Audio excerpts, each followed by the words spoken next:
Appreciate everyone being here. We'll start with Coach and go to your questions. Really, two things just before I get started. Happy to answer all your guys' questions. Number one, voting ends Friday for the Abbott blood drive. Obviously, we won last year. We're neck and neck with Wisconsin right now. And so the university is asking all Huskers out there to help us go win for a second straight year. So that's first. And then secondly, obviously today's a great day. We signed 10 new student athletes that are going to come join us. We're excited about the group. Once again, it's not just across the nation, it's also international. And it's a select group of guys that we believe in can help us get to the next level. So with that, I'll take your questions. What was your key emphasis on the high school level as far as what you wanted to really go after when you kind of break down the new era of recruiting with the portal and sharing things you got to factor in now? Yeah, we wanted players at key positions that we felt like are hard to get in the portal. Like when you look at offensive linemen, you want to continue to grow through high school recruiting, grow your own guys, and then supplement when needed. And so to go out and get 3 offensive linemen we thought was really key to us. And then we wanted guys we thought would be difference makers.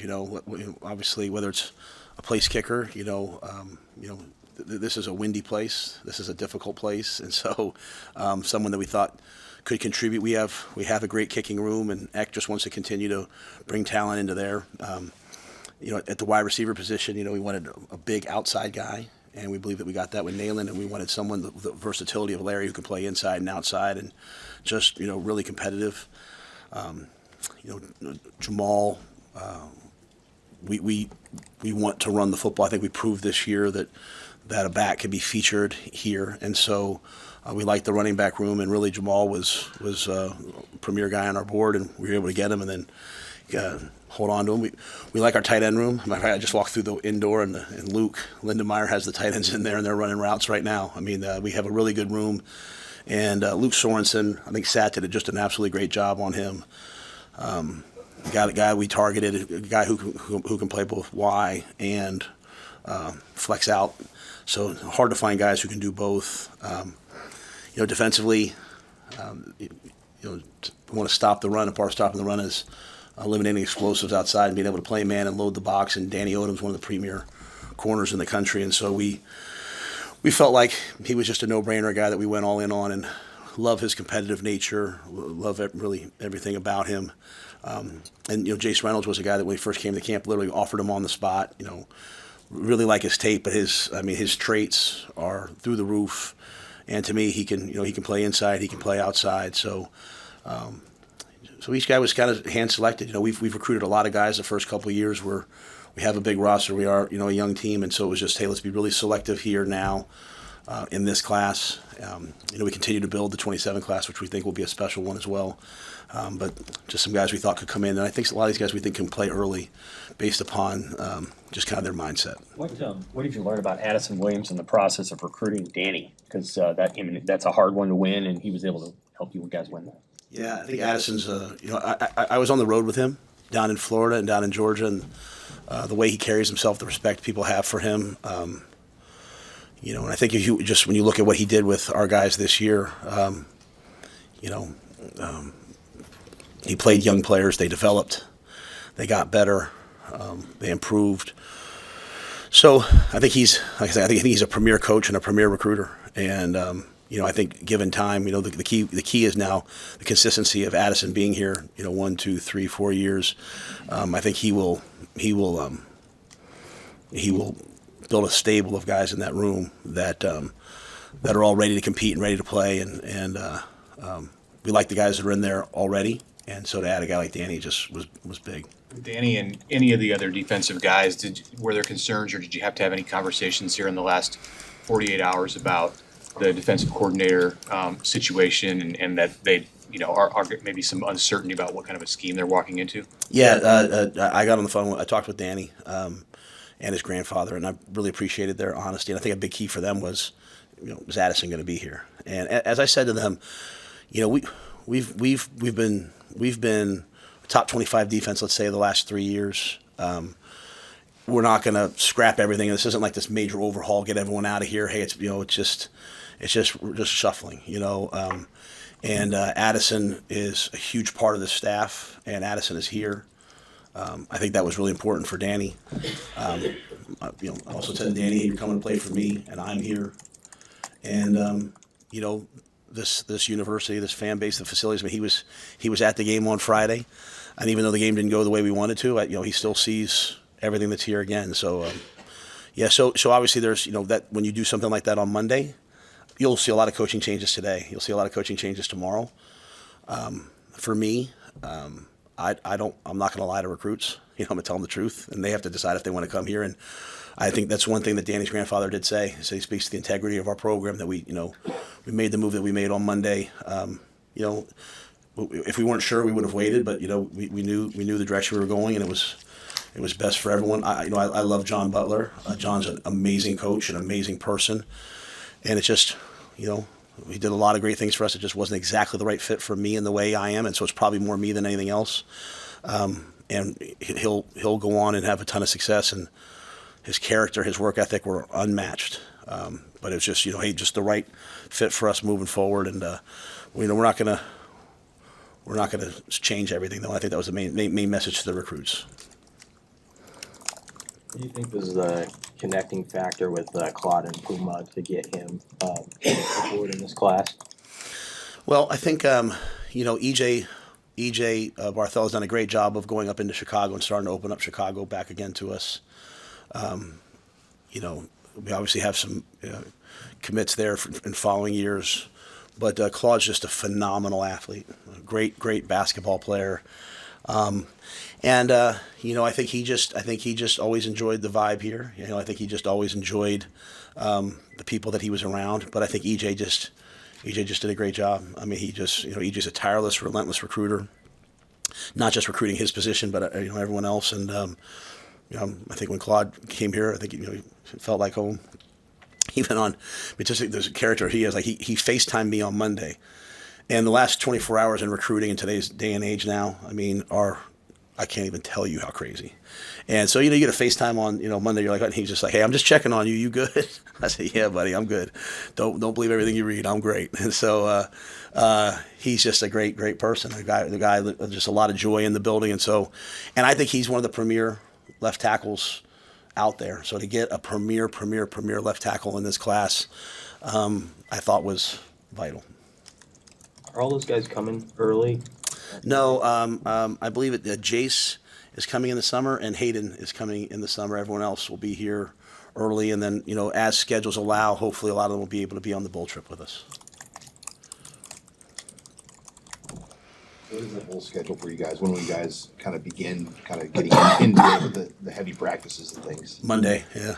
Dana and I were remarking today. I mean, like, we used to be on the road right now, and then we used to have portal guys coming in right now. So you almost getting ready for the bowl game was like secondhand. I mean, it was just like, hey, hey, the GAs, you run the practice. Now we can really spend some time next week working with guys and developing guys. And so next week will really be, Sean, a lot more like just pure kind of development. We have a lot of younger players that I feel like are just like right there, and they're going to bust through. And the example I just gave on the recruiting show, so I hate to give it twice, but like you look at like Emmett, like he's like a rotational player 2 years ago. Last year he's kind of a rotational starter. Even he's like, man, should I go he goes in the portal? What's going to happen? I mean, now look at him. I mean, I'm upstairs. We're trying to figure out hey, I'm trying to figure out what awards, things he's going to be invited to, what banquets he's going to. Is he going to the NFL right now? He has a breakout year, and so I feel like there's other guys they're going to have that breakout year for themselves. And so I think next week is really about that and laying a lot of eyes on those guys while also getting ready for our opponent. And then the following week, then we'll give them some time off to go, if they want to go home for Christmas. And then if we think if it's a December 31st game, we'll fly the 26th. So Go ahead. Okay. Coach, obviously you still have the bowl game coming up, but a couple days after the regular season ends, when you reflect back, I mean, what are a few of the areas where you want to see the team improve from this point to next year, or maybe this week to the bowl game? Yeah, as I said after the game, the last two games are just the last two games to give up 77 points. To not do that. I was really encouraged throughout the whole year. You know, even like USC, like that game, like I felt like we were taking control. Dylan goes down, TJ comes in, we're battling, we hold them to less yards than anyone else really had. Then we go out to UCLA, we battle, we win the game, and then for the last two games to happen the way they did was really disappointing. And that's why I've said to anybody listening, people are frustrated. I completely understand and agree. But I am proud of the overall body that the guys did. To get to another bowl, to win 7 games. We have to do more. And so there's a lot of things that have to be just continued to be developed. We have to continue to improve. We have to attack this recruiting class, and then we have to attack the portal when it comes. We have to keep our guys. We have to keep as many of our guys as we can, but then we have to also go out and supplement our needs. And then I just think a lot of guys, it's just another year of them getting bigger and stronger. I mean, even in that game, Riley Van Poppel, I just walked by. He played the way that we've wanted Riley Van Poppel to play. So you see guys, they start to pop in that third year, that second year. They start to figure out where they're at. So we would like to have a team next year that comes down the stretch and wins games. And so we've gotten off to good starts. We haven't been down the stretch as much as we want. And so I know Corey's going to look at it. I'm going to look at it. We're going to look at every single part of everything that we're doing. At the same time, double down on the things we're doing well. What do you think Coach Campbell might examine? Corey's the best. I mean, he's already talked about everything. So I had already told him, Sam, maybe 2-3 weeks ago, I had said, hey, go study everything. Go study the times that we practice.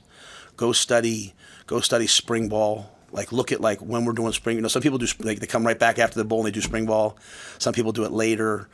I said look at everything. Look at the summer program because the rules are changing and you're getting people. I said look at everything and let's just see if we can capitalize and do things better. We've gotten our program to a point of respectability where where it's not only a question are we going to go to a bowl, but we have to take the next step. And so and that was before those last 2 games, and so We'll look at that. We'll examine that. We'll examine every single part of everything that we do, and try to make sure that when we come down the stretch next year, we'll have a tough schedule next year. We'll only have one bye. Can we come down the stretch better than we did this year? What are you looking for in the next defensive coordinator? I think for me, I want someone who it's not scheme. It's our play style and how hard we play. The reality is the last 2 weeks, we haven't played hard enough. We were not the more physical team, and we had done that a lot of times. And so I want player development. I want physicality. I want effort way more than scheme. And so someone who can bring all that out in us. And I'm up there. Phil's meeting with every kid right now, and I think he's relaying that message for this next month, and that will be what we look for moving forward. There's a play style that we want, and I think it was on display early in our tenure here. It has not been on display quite as much, and even though the numbers were good, in this league, in this stadium, you better stop the run, run the football, and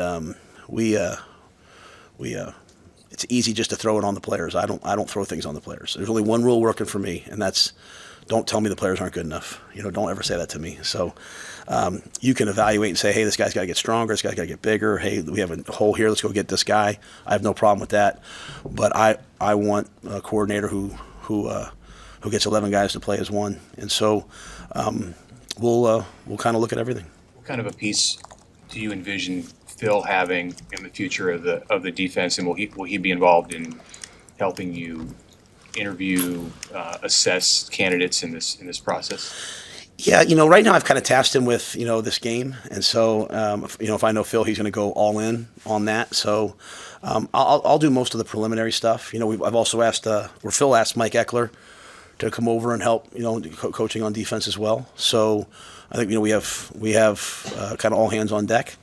And then I'll take sort of the preliminary part of it. And then, if at some point, I need some help, then, or need a second set of eyes, maybe I'll ask Phil or ask Mike.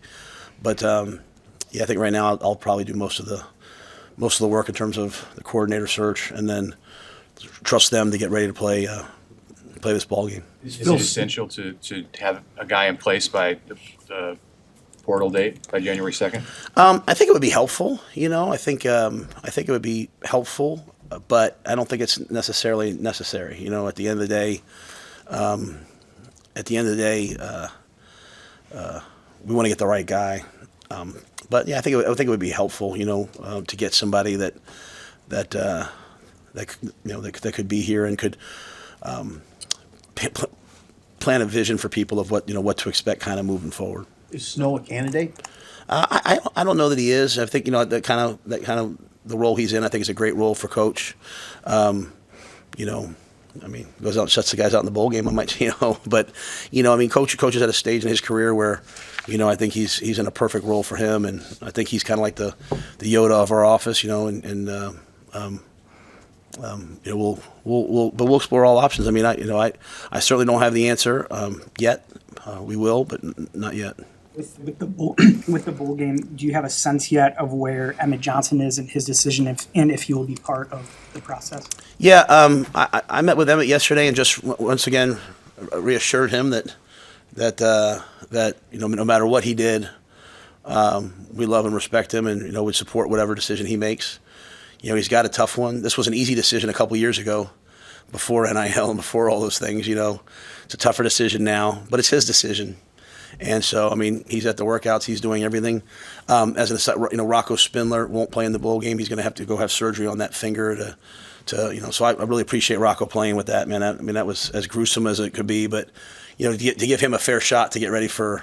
He can't even bench press right now. To give him a fair shot to, go get ready for the combine or pro day or wherever he gets invited to, he'll have to go and start getting that taken care of. So which gives us another opportunity to look at one of our young guys and or one of our guys. So, but again, we appreciate Rocco. He's been a really good part of this team and helped us run the football the way we have.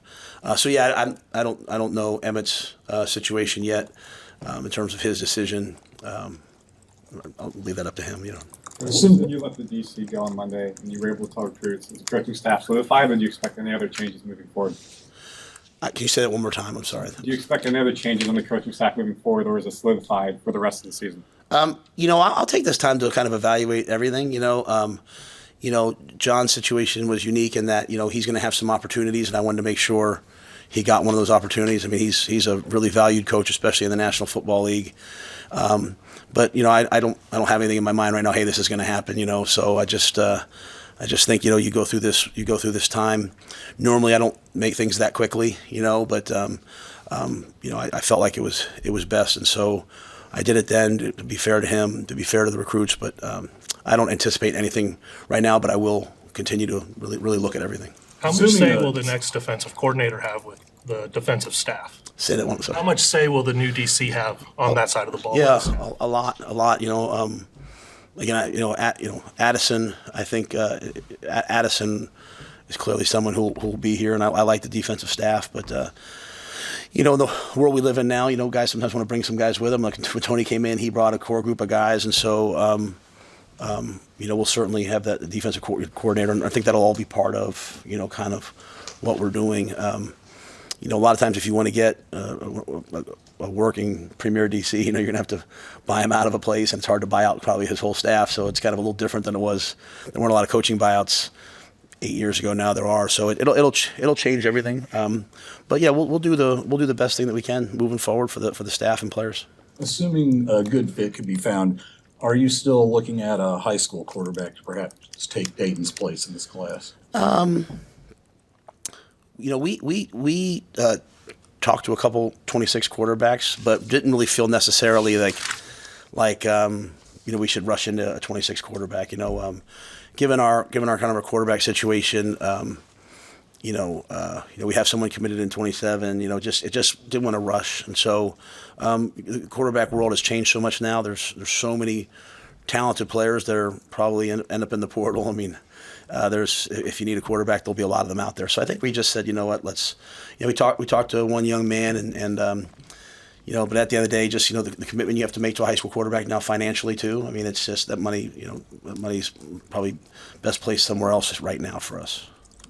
Coach, just one recruit from the state of Nebraska, just what stood out from Jace, and then also just, excuse me, just like what went into the decision to, I guess, not recruit a ton of players out of the state. Yeah, and congratulate. There's a ton of guys signing a lot of different places, and we're really, really happy for them. And I think over 3 years, our commitment to recruiting the state has been really, really solid. Jace was someone who just stood out to us. He was fast. He's athletic. At the end of the day, when we go to recruit somebody, we have to say to ourselves, hey, can we beat Ohio State with this person? Can we beat Michigan with this person? And so Jace was a guy, when we looked at his height, weight, speed, and all that we felt convicted on that he would. Some of the other ones didn't quite work out. Some of the other ones got offered early and they didn't want to come camp with us. I mean, it's just all those things happen. But my hope is always that everyone ends up in the right place. What I'd rather guys go somewhere and be happy than be unhappy but be in state. So I wouldn't say we didn't recruit them. It just didn't go all the way to the end. A lot of recruiting is evaluation, and we did the best we could with the information we had, and we'll continue to recruit the state. I want guys who love Nebraska and love this place. So we'll try to do the best we can moving forward. About Luke Sorensen, I mean, there's obviously a lot of tight end bodies from here to Anaheim, California, but you must have really liked something about him, and Satterfield must have too. What do you find special about his? Yeah, I think I love his play style. Like, he plays really, really hard and physical. I love his maturity. I mean, like, one of the most honest guys. Even in the recruit. I mean, I remember he was at Penn State on a visit, and he sent a picture of like they have the names of everybody who played. My name on a brick. It's like, there wasn't a lot of lies. There wasn't a lot of anything. It was a lot of like just straightforward. I love the family. What's interesting is, even going back to the question before, while he's not in state, that's a Husker family. You know what I mean? There was a lot of ties to this state and family, from way back when. So. And he just fit in with our tight end room. I think our tight end room, Sat did a great job, but so did Luke Lindenmeyer, so did Carter Nelson and Heinrich and Eric and all those guys. I mean, they all recruited him, and I think that was one of the differences he felt was here the guys wanted him in the room, and other places it was just sort of like a position coach. The other thing I like about Luke, besides his play style and besides just kind of who he is as a person, is his versatility. I think in today's offense, if you can play tight end and you can put your hand in the dirt, but then also play as a wing, but then also split out and play as a wide out, then you add something to the offense. I'd say being 2020. I mean, how much was losing Bonner in that first game just tough for the offense because he kind of fit that role for you guys? Yeah, we built a lot of things around Janirin, and he also brought an edge to our offense that we loved. He just brought a play style that we loved, and so that was really difficult. A guy that really came on this year, though, Sam, I think, and did a lot of those things for us was Caden Echternock.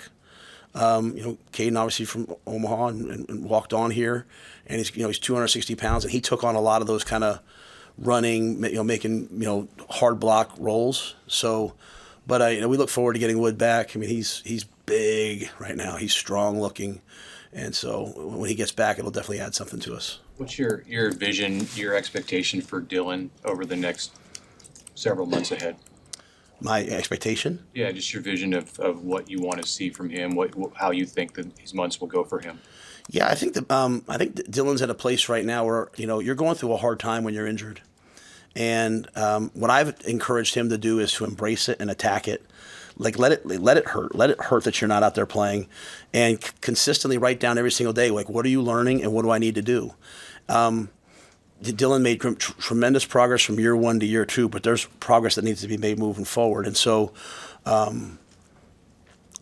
want to see him own that. I don't want it can't be Corey, it can't be Kristen, it can't be me, it can't be Glenn.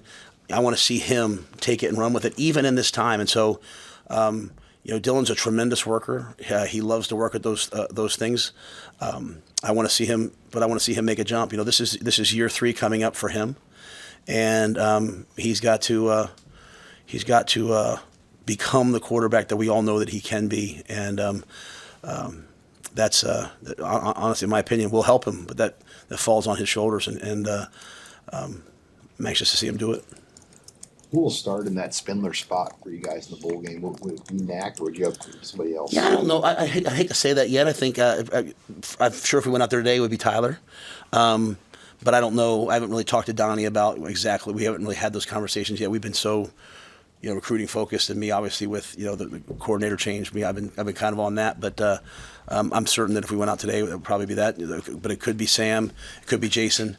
It could be Preston. I don't know exactly how. And I think the next coming weeks, we'll have a chance to practice those guys. We're not going to go out there and beat up Turner Corcoran next week. We're not going to go out there and beat up Pritchett. Those guys play a lot of football, but a lot of those other guys are going to get a lot of reps, which I think is really important. Is Latif, will he start Monday, ready to practice? No, he's going to have to recover from the hamstring.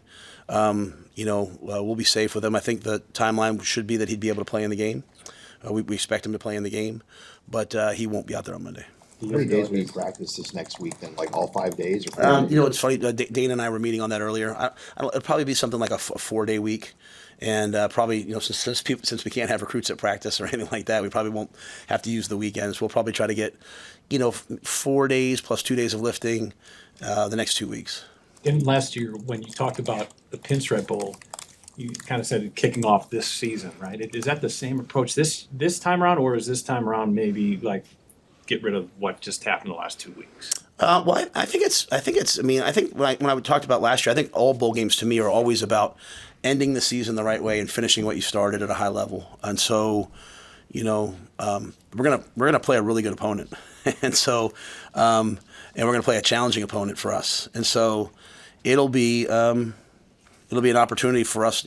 Sometimes in life, you have weeks like the last 2 weeks. You hate them, but they uncover a problem, right? And they show you like, hey, you better go address this, and you better go fix this. And so, the bowl game for us is a chance for us to go fix and address some of the things that happened these last 2 weeks. So I'm looking for growth. That then hopefully springboards you into next season. And there's a lot of guys on defense. When I said after the game, and I had to be very careful after the game because as I said, I want to take extreme ownership of what happened the last 2 weeks. But I looked out there and I see Keona and I see Will Waneri, and I see those guys, and I see what I know that they're going to be, and maybe maybe tweaking the system and putting Keona here instead of here is going to, so this month allows us to start to do some of those things, right? And so it to me it gets us moving into next season at a really high level, and you got guys in the secondary that have been waiting their turn, you got guys at linebacker that have been waiting their turn, and so we'll go attack the game, but really these practices are so unbelievably vital, even just sometimes just to get a picture for somebody. You know what I mean? Like, I walked over here and saw a couple of linemen. I was like, hey, these next 2 weeks are the most important weeks in your life. Not in a negative way, not I better prove myself, but in like, this is my turn to make the jump, right? And so I'm going to be going out there with that first group or with that second group, and let me show what I can do. And so, so I think it's really a mixture of both. We want to end the season the right way. We want to fix the things that happened the last 2 weeks, and then we want to go out there and kind of springboard ourselves into the future. Pat Stewart was on the recruiting show, and I know he's more the portal person, but he kind of oversees your whole personnel department. How has he maybe adapted to this universe at the collegiate level, and how do you see him preparing for what's about to happen here in the next month? Yeah, Pat's oversees it all, really. So I mean, he's changed all of our evaluations. He's changed our structures. He's really modernized them. Sean Patton, who continues to work with us, has done an amazing job, like blending AI, and I mean the things that we're able to do now that used to take weeks now happen in 30 seconds, and so not many people could do that, but Sean can. And so they've really taken it and they've run with it. And Keith Williams really kind of underneath Pat really handles a lot of the high school recruiting. That's not to say he's not involved with the portal, but that's the one thing when you come in from the NFL, you don't have experience at the actual recruiting part of it. You have experience at the value and vision and all that. So what I've seen is Pat's just constantly adapting, constantly growing, constantly learning. And the other thing is the rules are changing. They told us last week that there would be these rules and then all of a sudden now they're saying, hey, there's not going to be these rules. So it's a unique time, but I see them moving in a really good direction, and he, I think, is uniquely suited to handle the portal and all the things that are coming, right? And so, he's been through free agency for many years. He knows it. We have a good room back there, and so I'm excited. I'm excited to see how in which we can improve our roster. Talk to him about like the quarterback room, the top of the quarterback room. Is there a scenario where you could have both those quarterbacks next year? Yeah, and you guys know from me, I'm never going to talk about. I think this player might. I know that's a lot of things. I'm never going to talk about this guy might transfer. This guy might. I think we have a great setup, a great situation, and I would love to have everyone. I would love to have a world where none of our guys on our team transfer. To be quite honest with you, I think because even if they're not playing, that doesn't mean I don't love them and care about them. Some guys aren't going to play and they want to play. I get that, but we have a great quarterback room, and we'd love to have everybody come back and have a great quarterback room again next year. So that's Pat will work through that, and we'll be honest with everybody that comes to us. But yeah, I'm not gonna. It's not good for me to live in a world of I think this might happen, I think that might happen. I think that's that fatalistic thinking is not. It doesn't help. And again, I'm always going to protect the guys up here. So. I think you had mentioned on your. Do you have anybody else other than Emmett who possibly has a decision about early NFL? I don't know. I don't know. I hadn't really thought about that. So there may be some other guys that do it. I mean, it used to be much more prevalent. Now, like I said, if you're a really good player, unless you're going in the first or second round, you're probably going to make more money in college than you are at the pro level. So you've seen the number of guys going off to the NFL dwindle. When you go and look at it, even guys who get drafted, once you leave college, there's not many guys. There's not a lot of football after that, right? So it's just the league is so violent, the league is so difficult that if you can make money in college, it's really worth thinking about because this money's guaranteed. The money at the next level is not guaranteed, and so. But I'm the one who sat there and told Deshaun last year, hey, you probably should go to the league. I told Todd, I'm always going to try to do what's right for the guys. There were some guys that were thinking there would be, Mitch, they were thinking there would be that 5-for-5 rule, and they were kind of banking on it. But it didn't come to pass. So. I was just going to say, you mentioned on your radio recruiting show that maybe the spring game would come back this year. Where is that, and how important could that be to bring that back? Yeah, I think it's twofold. I think we want to bring, when they got rid of the May portal, we wanted to bring the spring game back. And I think it's what we're learning is, especially with some of the new rules, as they tweak them, that if we can have these major events here that get a lot of people here, it can help us. And so, even as you saw, like even camps and stuff of that nature are they're just declining, right? Just across the board. And so, we've already rethought a lot of our summer thoughts, even things like the concerts that have been announced and all those different things. I mean, when we can put things around that to get people here, I think when people come here, they're ecstatic. And so we would love to have a true spring game and, fill the stands and have recruits come to it and just have it be a major weekend for us if it works out. There's some dates and issues, things we have to work through. And on the flip side of that is what I said earlier, we're also rethinking everything. So, there was a time when everyone thought it was going to be a May portal. They talked about you could do a small amount of spring ball and then you could do OTAs afterwards. And so that got all of us thinking hey, maybe we should do this now and this later. So I can't say that it's definitely coming, definitely here, but that's really one of our intents is to try to bring that back, A for the fans, and then B also for recruiting. I think it could be huge for us. How are Malcolm Simpson and Tyson Terry coming along? Because I know a year ago at this time you were really excited they could help you this season. Yeah, as you go back and look at hey, coming into it, those are two guys we factored in on the D line, and we think they're really, really good prospects. They're both just in the rehab process right now. They both had major surgeries, and so they're working their way back. Same with Juju Marks, on the offensive line. He's another, guy that he's working his way back, and so they still have a long way to go. How's just the rehab going for guys like Mac Markway and I guess Malcolm Hartzog as well? Yeah, Malcolm won't be ready for the bowl game, but his rehab's going well. And then Mac, Mac obviously has a longer term rehab, and so he's I see him all the time. He's up, he's running, he's doing some good things. He's very focused right now, and so hopefully he can continue the path that he's on. What about Jamarian Parker? Yeah, JP, he's he's out there. He's working. He's put on a lot of muscle. He just needs some time. But yeah, Jamarian's a good young prospect that we're excited about. He'll be practicing this month. I'm sorry. He's practicing this month. Yeah, he came back and was practicing, and then went into the protocol. So he's working his way back. So I can't tell you exactly if he will or not. It depends on the doctor. I'm sorry? Demetrius Bell. Demetrius is not back yet. Yeah, he's gotten close a couple times and then just unfortunately had different setbacks. But all right. Thank you, guys.